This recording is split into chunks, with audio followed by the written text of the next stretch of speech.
जी हाँ दोस्तों, नमस्कार। तो सबसे पहले मैं अपने सभी विद्वान साथियों को, विषय बहनों को, सभी प्रिय मित्रों को जितेंद्र क्लासेस की इस ऑनलाइन कक्षा की तरफ से और मैं अपनी तरफ से आप सभी लोगों को बहुत बहुत अतल दिल की गहराइयों से स्वागत करता हूँ, साधुवाद देता हूँ, अभिनंदन करता हूँ।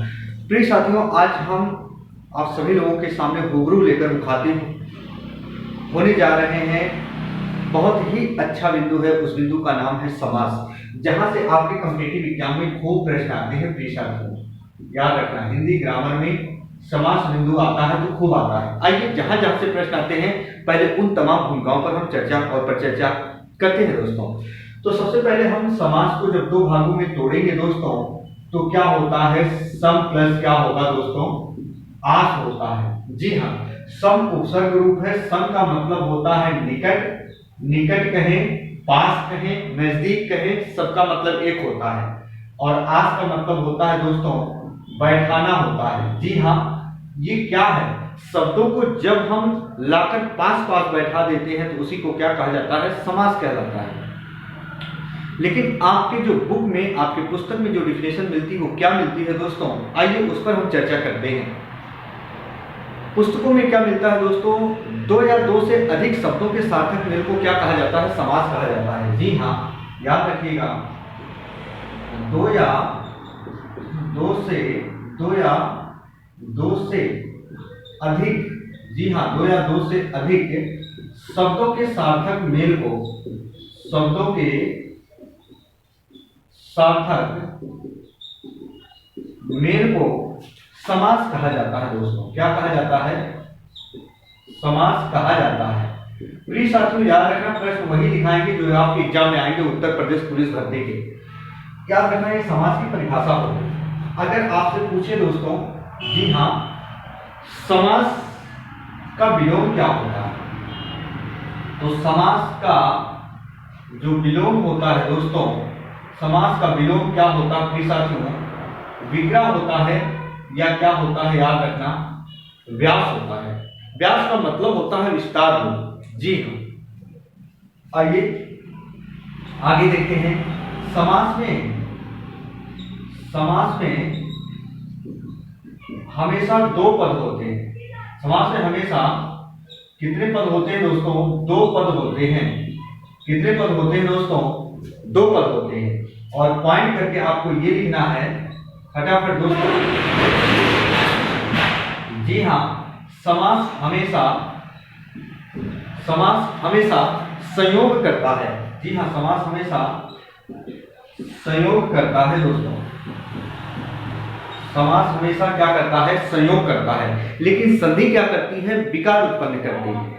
प्रिय साथियों, आइए हम फटाफट आगे देते हैं। एक बार स्क्रीनशॉट लीजिए, आगे देखते हैं कहां से एग्जाम में प्रश्न आएंगे, वही हम यहां प्रश्न रखेंगे। चलिए प्रिय साथियों, अगर हम बात करें अब समाज के इस महत्वपूर्ण भूमिकाओं पर, कैसे कैसे और एग्जाम में प्रश्न आते हैं, जरा देखिए। जी हाँ, तो दोस्तों अब हम बात करेंगे, जब तक दोनों पद एक में होते हैं तो उन्हें समस्त या सामासिक पद कहा जाता है। आइए, जैसे हम बात करें प्रिय विद्यार्थीगण, जी हाँ, जैसे मैंने कहा रसोई घर, जैसे मैंने कहा रसोई घर, जैसे मैंने कहा हवन सामग्री, जैसे मैंने कहा रसोई घर, हमने कहा क्या, हवन सामग्री। जैसे मैंने कहा कन्यादान, कन्यादान, जैसे मैंने कहा गगनचुंबी। अब देखो दोस्तों, जो ये वाला पार्ट है ना, दोनों पार्ट एक में है। दोनों पार्ट किसमें है, एक में है। और जैसे इसमें दो पद हैं, एक रसोई एक घर, दो पद मिल रहे हैं, एक रसोई एक घर। यहां देखो दो पद, एक हवन एक सामग्री। यहां देखो दो पद, एक कन्या एक दान। यहां देखो दो पद, एक गगन एक चुंबी। जी हाँ, इनका नाम जो दिया जाता है, इन्हें कहा जाता है समस्त पद, समस्त या सामासिक पद। समस्त या सामासिक पद इन्हें कहा जाता है जब तक दोनों पद एक में होते हैं। जैसे हम हमारे घर परिवार में हम दो भाई एक में होते हैं, जब तक, तब तक उसे समस्त परिवार कहा जाता है। समस्त वर्मा परिवार, समस्त या तो परिवार, समस्त पाल परिवार ऐसे कहा जाता है दोस्तों। तो दोनों भाई जब तक एक में है तो इन्हें क्या कहा जाता है, समस्त पद या सामासिक पद कहा जाता है। लेकिन इनका जब समास विग्रह करोगे तो क्या, जैसे रसोई के लिए घर, रसोई के लिए घर, इसका क्या करोगे, हवन के लिए सामग्री, हवन के लिए सामग्री। कन्यादान क्या करते हो दोस्तों, कन्या का दान, क्या करते हो, कन्या का दान। फिर कहते हो गगन को चूमने वाला,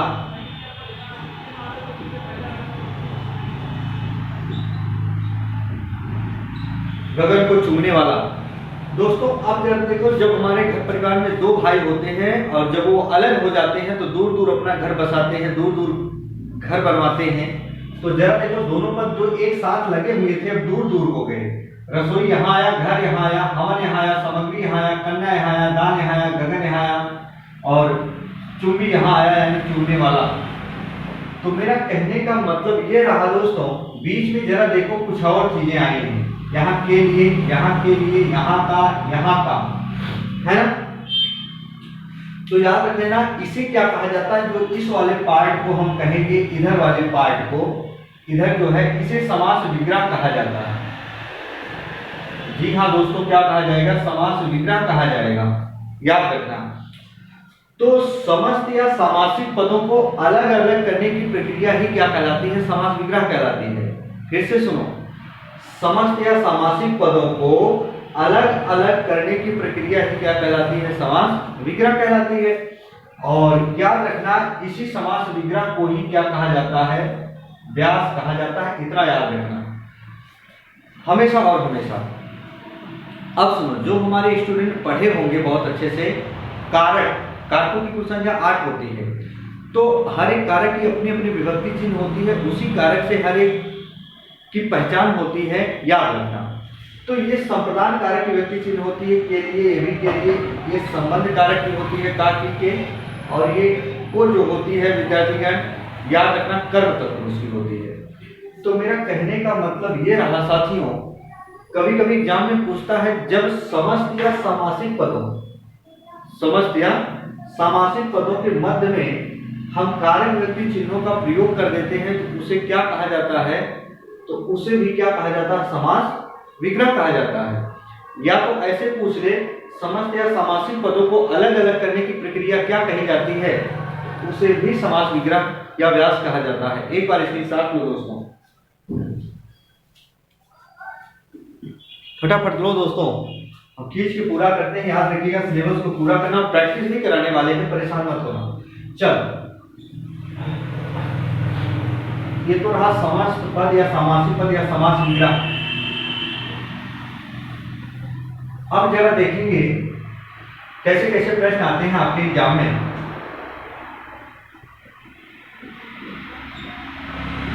पदों की प्रधानता के आधार पर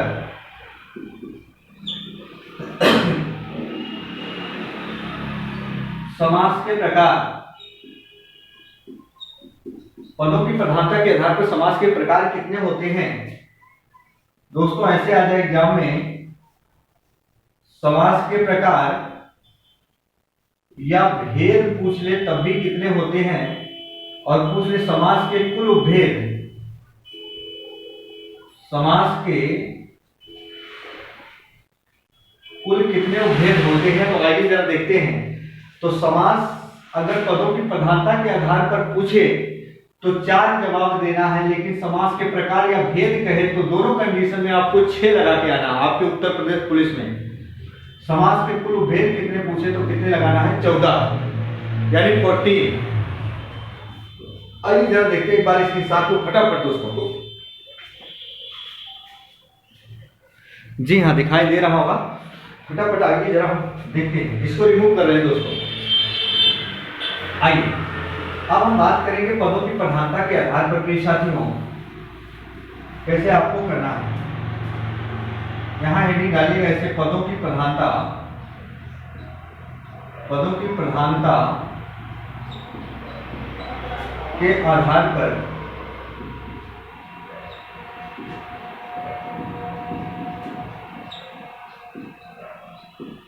समास के प्रकार कितने होते हैं? 4 होते हैं प्रिय साथियों। कितने होते हैं? 4। पहला क्या होता है दोस्तों? पहला क्या होता है, यहां लिख रहे हैं, जरा देखो। पहला क्या होता है? अव्ययीभाव समास। अव्ययीभाव समास दोस्तों याद रखना, पहचान का तरीका भी बताएंगे बहुत बेहतरीन। दूसरा क्या होता है? तत्पुरुष समास। तत्पुरुष समास। तीसरा क्या होता है दोस्तों? पहला होता है अव्ययी, दूसरा तत्पुरुष, तीसरा है आपका द्वंद्व समास, और चौथा क्या होता है? बहुव्रीहि समास। क्या होता है? बहुव्रीहि समास। अब जरा देखो साथियों, ये पहले नंबर पर है हमारा अव्ययीभाव समास। बहुत ध्यान से सुनिएगा। अव्ययीभाव समास पहले नंबर पर, इसका कौन सा पद प्रधान होता है? पहला पद होता है। पहले पद को ही क्या कहा जाता है दोस्तों? पूर्व पद कहा जाता है या प्रथम पद कहा जाता है। तत्पुरुष समास दूसरे नंबर पर है, इसका कौन सा पद प्रधान होगा? दूसरा पद। दूसरे पद को और क्या कहा जाता है? अंतिम पद। अंतिम पद, या इसे क्या कहा जाता है? उत्तर पद भी कहा जाता है। आपसे पूछेगा किस समास का उत्तर पद प्रधान होता है, तो तत्पुरुष समास का। तो इसके 3 नाम होते हैं, चाहे कहे उत्तर पद या अंतिम पद या दूसरा पद। तत्पुरुष समास का कौन सा पद प्रधान होता है? उत्तर पद, अंतिम पद या दूसरा पद। द्वंद्व, द्वय, इसके दोनों पद प्रधान होते हैं दोस्तों, याद रखना। दोनों पद प्रधान होते हैं किस समास के? द्वंद्व समास के।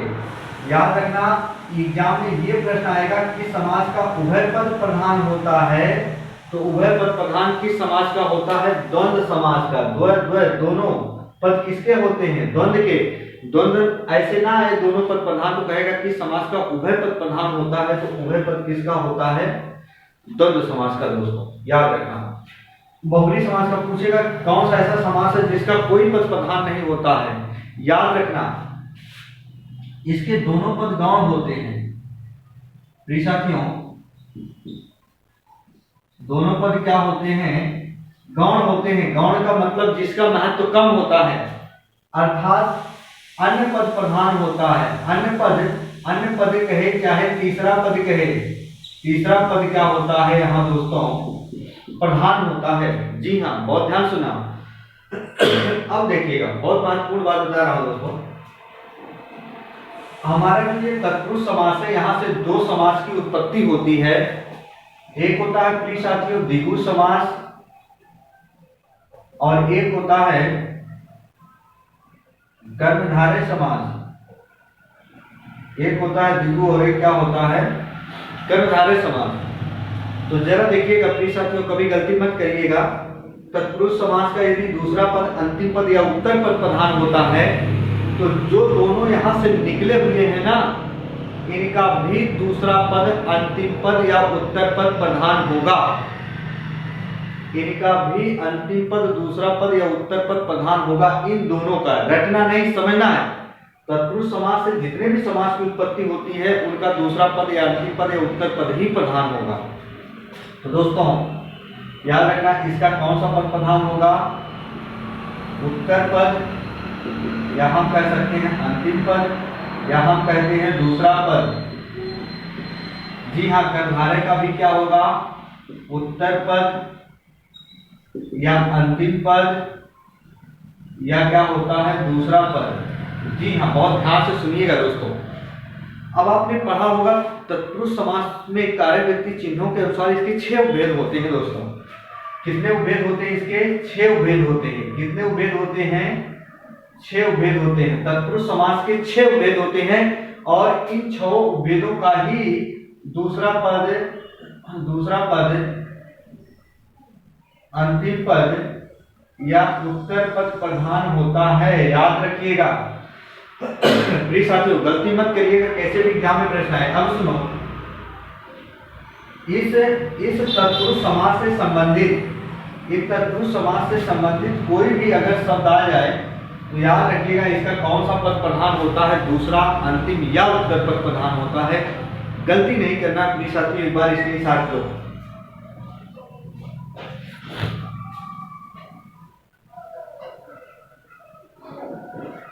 जी हाँ, चलो फटाफट देखो दोस्तों,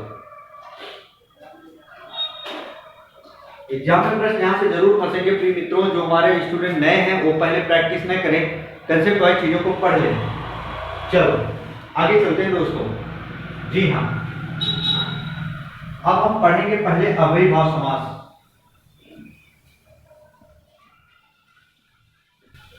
जरा देखो अव्ययीभाव समास क्या होते हैं। अव्ययीभाव समास पहला होता है, इसका पूर्व पद प्रधान होगा।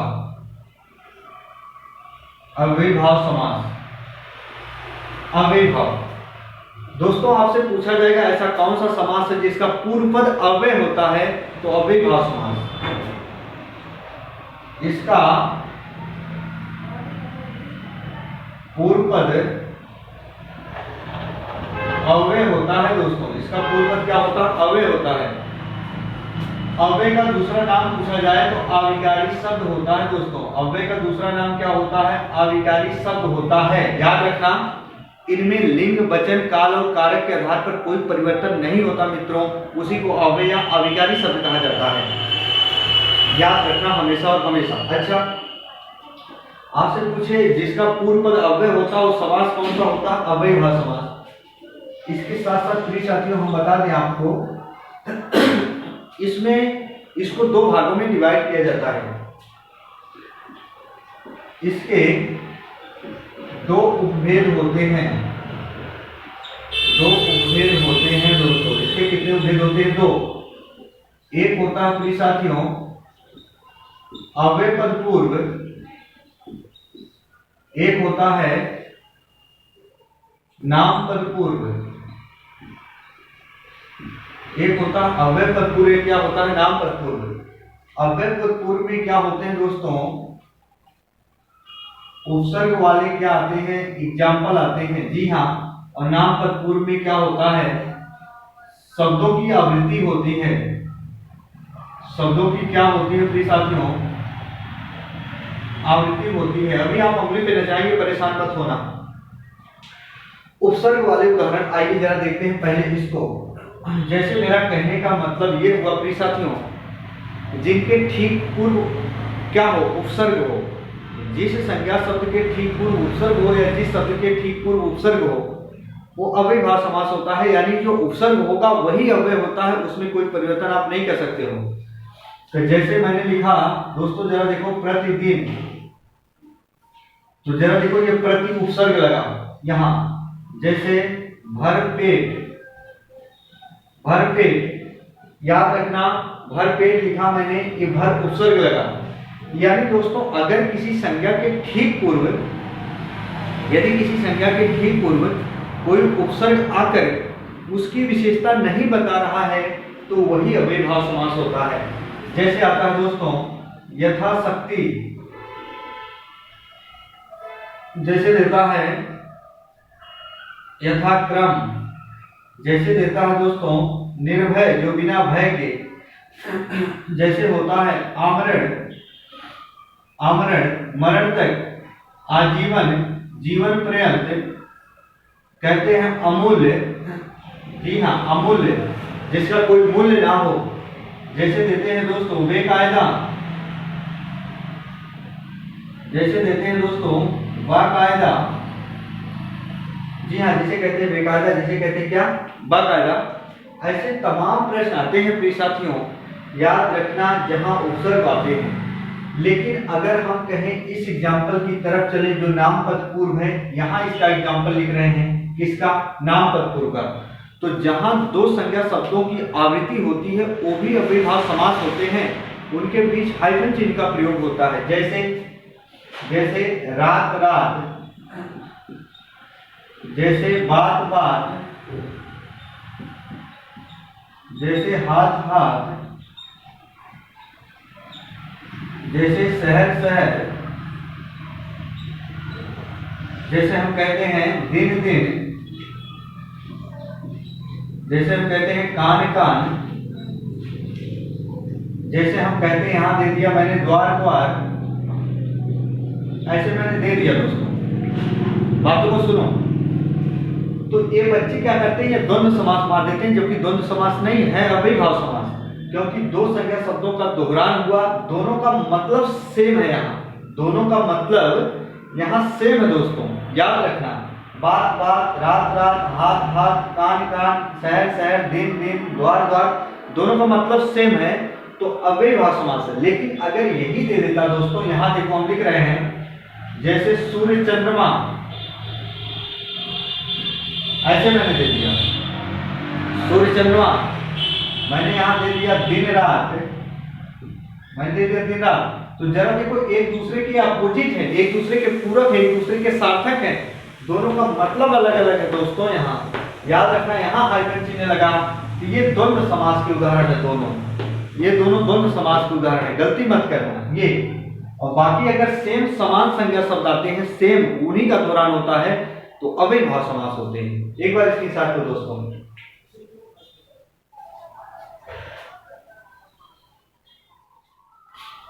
चलो साथियों आगे चलते हैं फटाफट।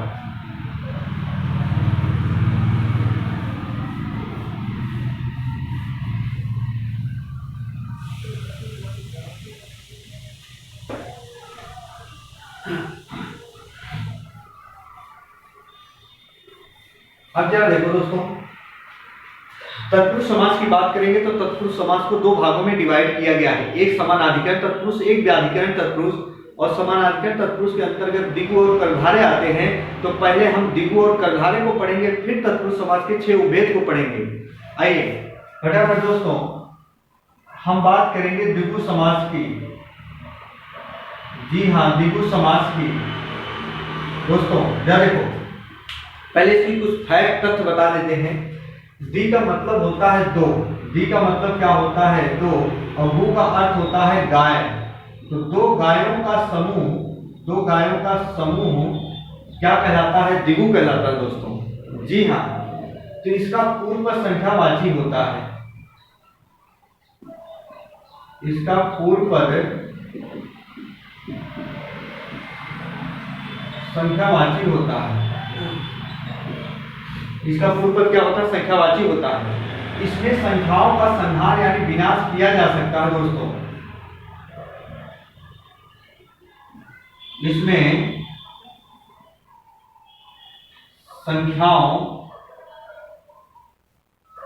संख्याओं का संहार, संहार यानी क्या दोस्तों, विनाश, विनाश किया जा सकता है।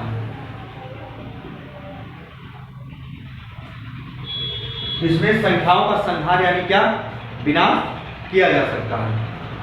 तो आज हम वो शब्द रखेंगे जो आपके एग्जाम में आएंगे, तो इसके साथ देखिए।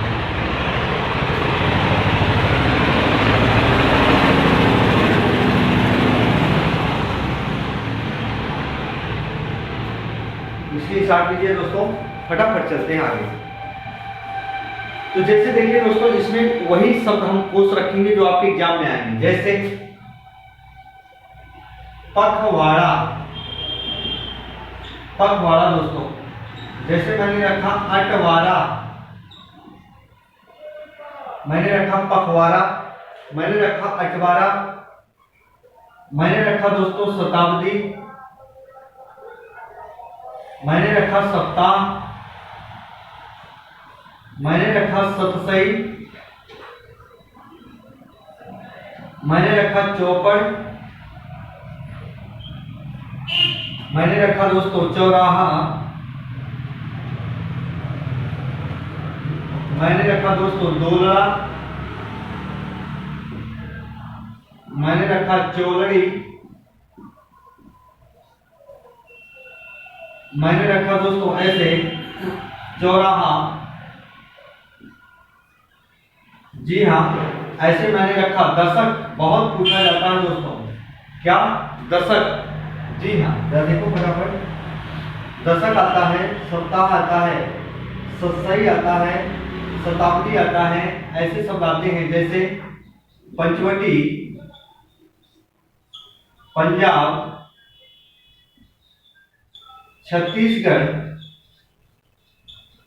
जो आपके एग्जाम में आएंगे वही रख रहे हैं, छत्तीसगढ़, जैसे रखेगा तो दोपहर, जैसे आता है दुपट्टा, जैसे देता है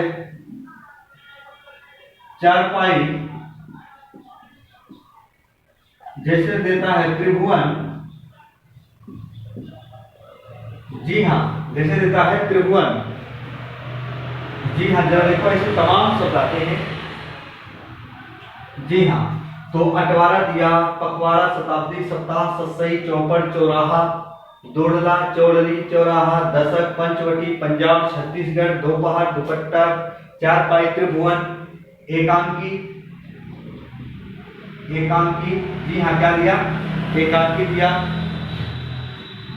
ऐसे दोस्तों तमाम शब्द आ जाएंगे, याद रखना। नवग्रह देगा, नवग्रह देगा दोस्तों, ऐसे नवरात्र दे देगा। एक बार इसकी साथ तो दोस्तों फटाफट फिर बता रहे हैं, है ना।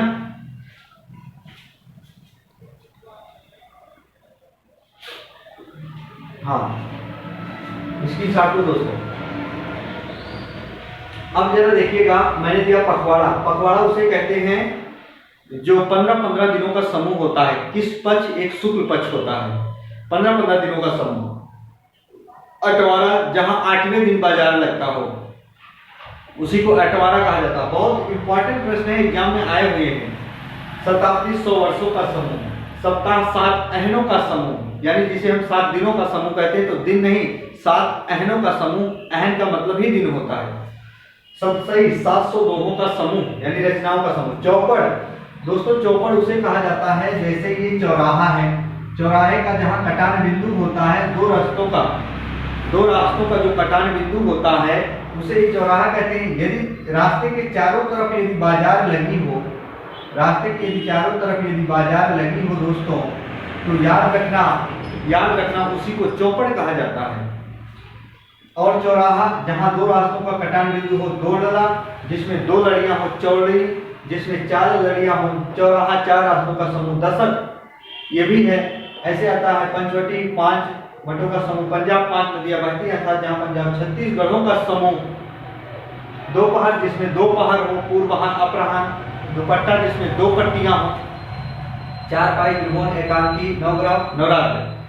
तो ये सब क्या होते हैं दोस्तों? हमारे द्विगु समास के एग्जाम्पल होते हैं। आइए, और इसमें हमारे प्रश्न हैं जो आपके एग्जाम में आते हैं, हालांकि ये ज्यादातर आपके एग्जाम में आते हैं, इनको आप जरूर रख के जाएं, है ना प्रिय साथियों। और हमेशा याद रखिएगा, 1 से 9 तक की जो संख्याएं होती हैं वो हमेशा क्या होती है? द्विगु समास होते हैं, इतना याद रखना। हाँ, 1 से 9 तक की संख्याएं जो होती हैं हमेशा दोस्तों, वो द्विगु समास के ही एग्जाम्पल होते हैं। तो दोस्तों एक बार इसका स्क्रीनशॉट ले लो।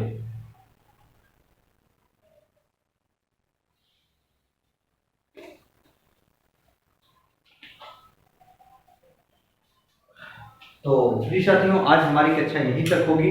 फिर हम नेक्स्ट दिन आप सभी लोगों के सामने रूबरू मुखातिब होंगे, बहुत अच्छे प्रश्न लाएंगे और उसको आप करके जाइएगा, फिर मजा आएगा दोस्तों। बस आज मेरी कक्षा यहीं तक होगी मित्रों। तब तक के लिए मित्रों, जय हिंद, जय भारत।